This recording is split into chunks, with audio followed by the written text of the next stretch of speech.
It is Saturday morning. We just got down here to the border. Just running 8 days. Mexico, here we come. Baja. Since I got my driver's license when I was 16 years old, I have always dreamed of Baja. And I've been to Baja before as a filmer, as an editor, but I've never been to Baja as a driver. Saw the guys from Expedition Off-Roads and I was like, that looks pretty fun. It was kind of a last minute idea. Luckily for me, I found a pre-runner that was built F-150 already in California. Before you know it, we were off to Mexico. We linked up with everybody and we went across the border, headed south towards Ensenada, and then we pulled off on our first trailhead, and well, the smiles were real.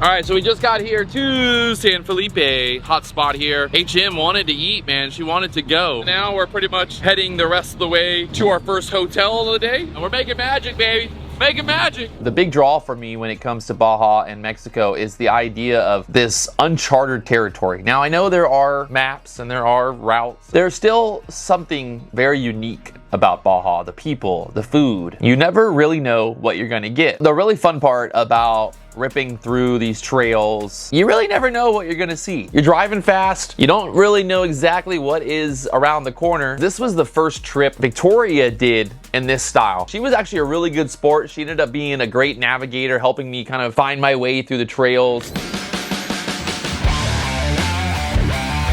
It's beautiful!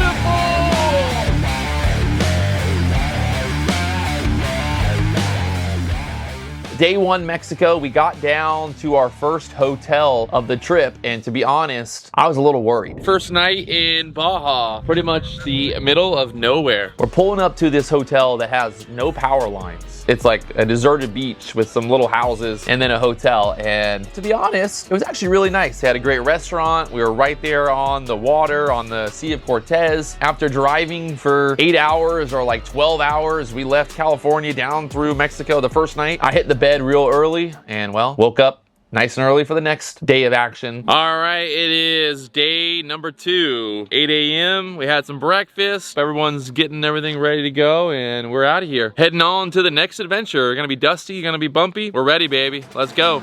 Day 2.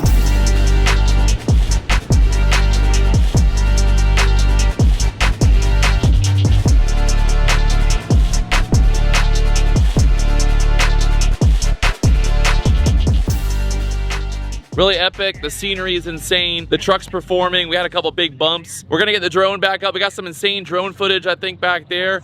And just kind of look for some more spots to kind of drive the drone and drive the truck. Making magic.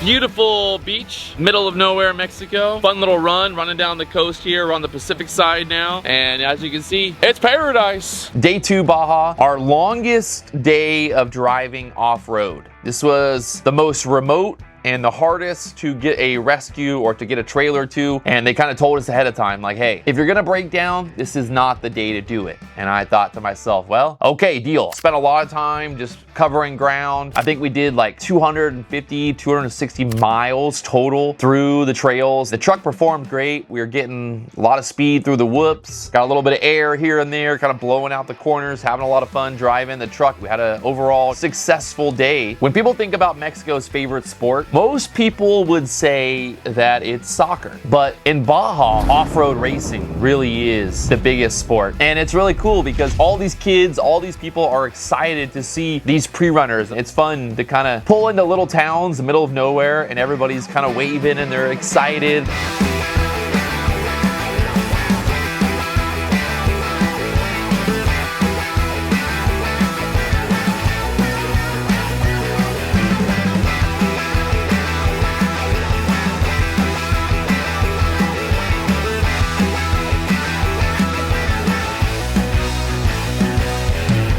All right, so we just got through this silt bed here. It's pretty wild because you're really flying through this silt and all of a sudden it'll just engulf the entire truck. You have no idea. We had 11 trucks on the run, and that were actual like customers. There's some other guys that are supporting vehicles. That's a really nice thing about going with EXO. Honestly, Baja is hard. You've got the sand, you've got a little bit of water here and there, you got the rocks. The actual terrain is very treacherous, and especially in Baja when you're running fast, we're going 80 miles, 100 miles an hour through the desert. Luckily with us, with the truck, the way it was set up is we had a lot of travel, and we were able to kind of manage those big drops or little drops and stuff like that. All right, we just got here, Bay of LA. We made it, the truck's still alive, one piece at least. Epic day, a lot of cruising, a lot of driving. We did 240 miles today, and most of that was running off-road. The last little bit got real rocky. It was a battle. Beautiful morning here. We're gonna be running again today, and I think there's a jump that we might be hitting. Let's go. Mexico, day 3.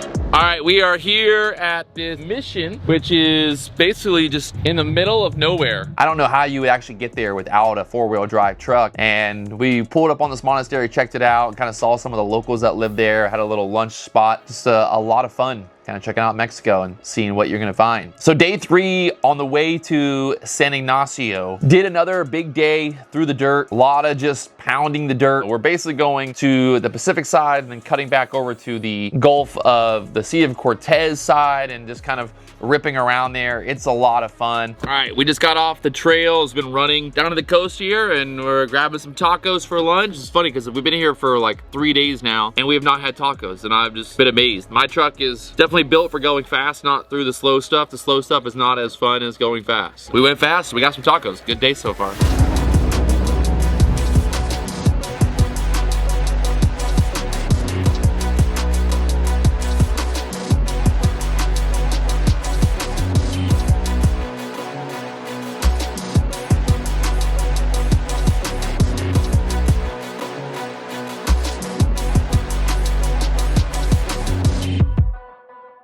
We just got here to San Ignacio. I think we're at like almost 1,000 miles since we left Yucca Valley. We got some air today. We got some big bumps, some big silt beds here in this little desert oasis for the night. We're gonna have dinner. Let's enjoy another day in paradise, baby. Let's go. Day 4, beautiful little dinner last night. We'll be ending up in La Paz today, and then tomorrow we got a whole day of just chilling at the resort. Should be another fun day of running. The truck's been great. Warbucks BTC machine is looking good, feeling good.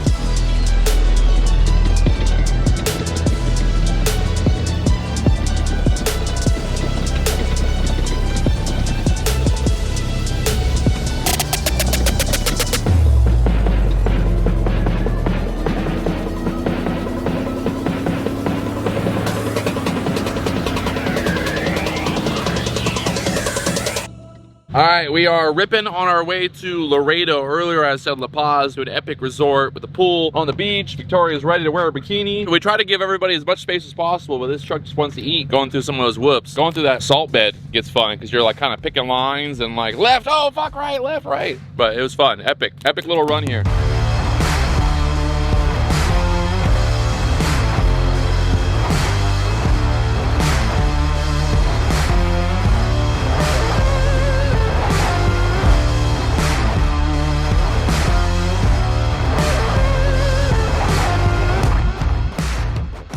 We just pulled up to a little lunch spot here. Little store in the middle of nowhere. Fun morning of running. Little technical whoops this morning, sandy, and then kind of ripping through the different riverbeds and all the rocks on our way to Loreto. The mission to Loreto is where things got interesting. Truck itself was performing. Wasn't 100% sure how bad it could possibly be until, well, it got bad. And I was a little worried about this ahead of time, and well, like I said earlier, Baja is hard on trucks, where it's gonna be man, machine versus Baja, and well, Baja is gonna win. And that's exactly what happened.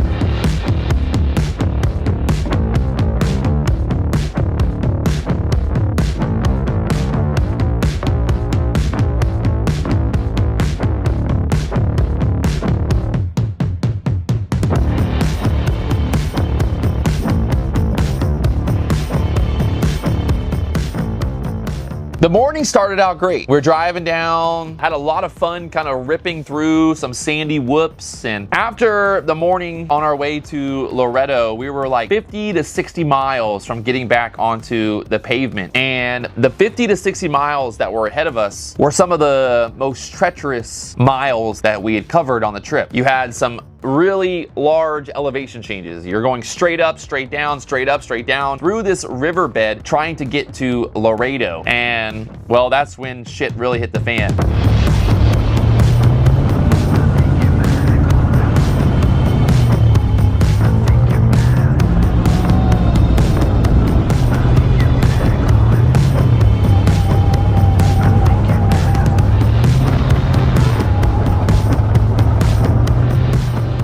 After passing through a few river crossings, we got to a river crossing that was a lot deeper than I wanted to go across. Problem is, I had to.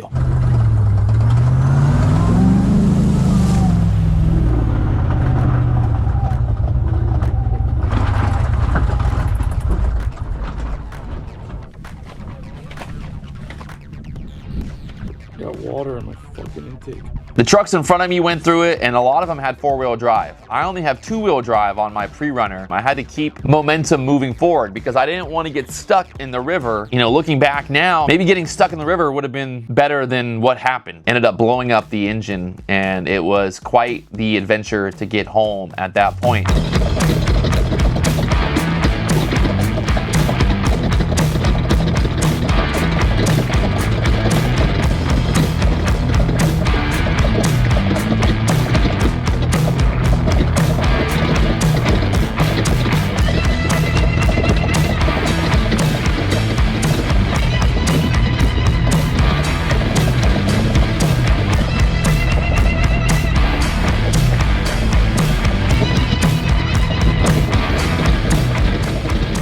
Really bad spot to break down, and the motor's fucked, but luckily Jeff was here, the whole team, Jeremy, all these guys. It could not have been a fucking worse spot.